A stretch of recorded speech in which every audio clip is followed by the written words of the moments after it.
নীলগিরি থেকে ব্যাক করার পথে আমরা এই স্থানগুলোতে আবার থেমেছি, ঘুরেছি। এখন আছি আমরা টাইটানিক ভিউ পয়েন্টে। এই স্থানগুলো আমরা নীলগিরি যাওয়ার পথে পড়েছিল, কিন্তু আমরা এখানে সময় নষ্ট করতে চাইনি, যার কারণে হচ্ছে আগে নীলগিরি ঘুরে আসার পর যতটুকু সময় বাকি থাকে সারাদিনে ততটুকু সময় আমরা এখানে ব্যয় করতে চেয়েছি, তাই আগে নীলগিরি ভ্রমণ করেছি। বান্দরবান পুরোটা জুড়েই পাবেন আদিবাসীদের বাসস্থান। সেম এইখানেও দেখছিলাম সব আদিবাসীরা বসে বেচা কেনা করছিল বিভিন্ন ফলমূল।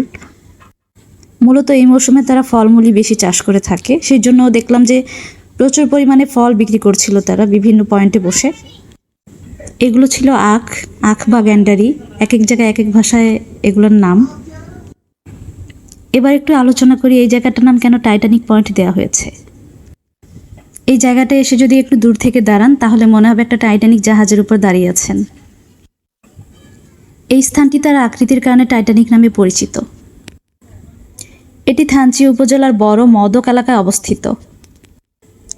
এখান থেকে দাঁড়িয়ে আপনি পাহাড়ের বিস্তৃত দৃশ্য, মেঘে ঢাকা পরিবেশ এবং নদীর নৈসর্গিক সৌন্দর্য উপভোগ করতে পারবেন। নীলগিরিতে যাওয়ার পথে এই জায়গাগুলোই আগে পড়ে।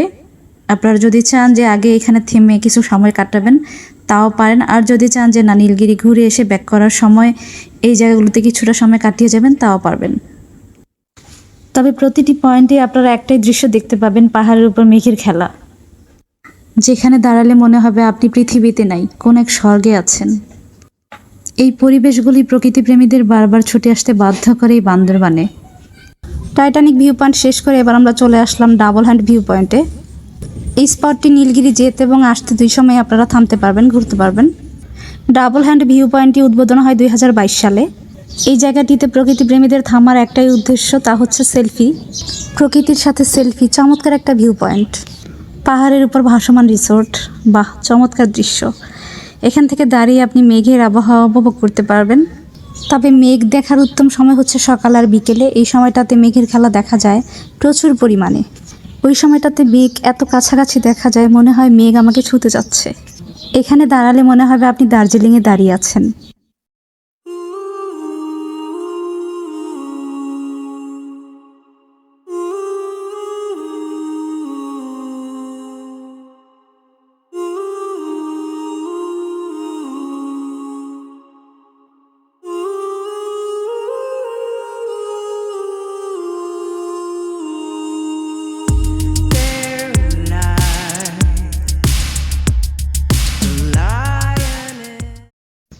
এই যে এত পরিমাণ মানুষের ভিড় ছিল সেলফি তোলার জন্য, যে এখানে দাঁড়িয়ে সিরিয়াল দিয়ে তারপর সেলফি তুলতে হচ্ছিল। একজনের পর একজন বিদায় হচ্ছে, তারপর আরেকজন তুলছে, এমন একটা অবস্থা। প্রচুর ভিড় ছিল।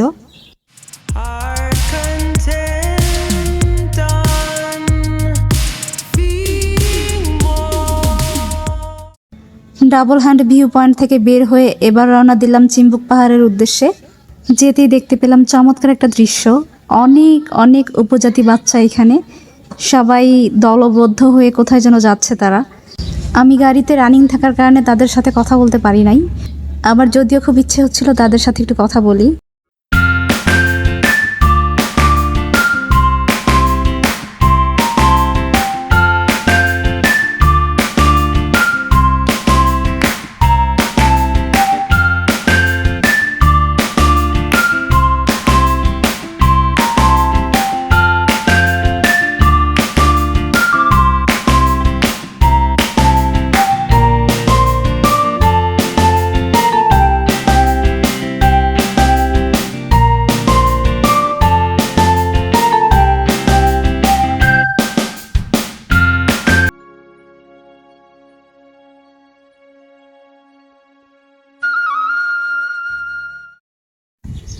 এখন আমরা চিম্বুক পাহাড়ের মেন গেটের সামনে।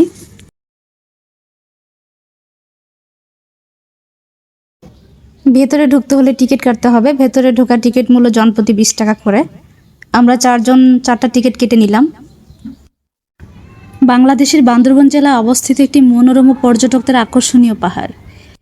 এটি বাংলাদেশের 3য় সর্বোচ্চ পাহাড় হিসেবে পরিচিত, যার উচ্চতা সমুদ্রপৃষ্ঠ থেকে প্রায় 2480 ফুট। পাহাড়টা মোটামুটি উঁচুই ছিল। মেন গেট দিয়ে ঢুকতে যে পাহাড়টা পড়ে সেখান দিয়ে হেঁটে হেঁটে যেতে হচ্ছে, যদি এখানে গাড়ি ঢোকে না। মোটামুটি কষ্ট হচ্ছিল পাহাড়ের উপর উঠতে। তবে প্রকৃতি উপভোগ করতে গেলে এতটুকু কষ্ট তো করতেই হবে। তবে চারিদিকের শীতল বাতাস, শরীর ঠান্ডা করা হাওয়া, তার কাছে এই কষ্ট কিছুই না। এটি বাংলার দার্জিলিং নামে পরিচিত। এখান থেকে সারা বান্দরবানের পাহাড়ি দৃশ্য দেখা যায়। পরিষ্কার দিনে মায়ানমার পর্যন্ত দৃশ্যমান হতে পারে। পাহাড় ঘিরে রয়েছে শ্রো উপজাতিদের বসতি ও জীবনধারা। বর্ণনার বাইরে এক অনন্য অভিজ্ঞতা। এর প্রাকৃতিক রূপ ও পাহাড়ি পরিবেশ মনোমুগ্ধকর। চিম্বুক পাহাড়ে গেলে মনে হবে আপনি মেঘের সমুদ্রে ভাসছেন। সকালের দিকে চারিদিক সাদা মেঘে ঢাকা যায়, যা সত্যি স্বপ্নময়। ভোরবেলা সূর্যোদয়ের সময় পাহাড়ের গায়ে পড়া আলো এক অপার্থিব সৌন্দর্য তৈরি করে। আবার বিকেলে সূর্যাস্তের সময় দেখা যায় পাহাড়ের গায়ে সোনালি আভা। প্রকৃতি যেন আমাদের জীবনের শ্রেষ্ঠ শিক্ষক। তার কাছেই মানুষ খুঁজে পায় প্রশান্তি, অনুপ্রেরণা ও আত্মার আহ্বান।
শহরের কোলাহল ছেড়ে একদিন এমনই এক নিঃসঙ্গতায় ভরা প্রাকৃতিক সৌন্দর্যের টানে ছুটে গিয়েছিলাম বান্দরবানের চিম্বুক পাহাড়ে।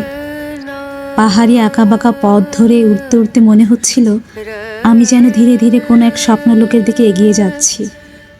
চারদিকে শুধু সবুজ পাহাড়, গাঢ় কুয়াশা আর মাঝে মাঝে ঝর্ণার কণ্ঠস্বর, সব মিলিয়ে এক অপার্থিব পরিবেশ। চিম্বুক পাহাড়ের চূড়ায় পৌঁছে থমকে দাঁড়ালাম। মেঘ যেন আমার পায়ের নিচে, চোখের সামনে বিস্তৃত পাহাড়ের সারি, তার উপর দিয়ে বয়ে চলেছে সাদা মেঘের দল। হিমেল বাতাস মুখে এসে লাগছিল, যেন প্রকৃতির এক কোমল স্পর্শ। চারপাশে কোনো কোলাহল নেই, শুধু নিস্তব্ধতার মাঝে প্রকৃতির নীরব ভাষা। বিকেলের সূর্য যখন পশ্চিমে আকাশে ধীরে ধীরে ঢলে পড়ছিল, তখন পাহাড়ের গায়ে পড়ছিল সোনালি আভা। সেই আলোয় গোটা চিম্বুক পাহাড় যেন সোনায় মোড়ানো এক রাজ্য হয়ে উঠেছিল। আমি নির্বাক হয়ে দাঁড়িয়ে রইলাম, শুধু প্রকৃতির এই অসাধারণ সৌন্দর্য নিজের চোখে ও মনে ধারণ করে নিতে।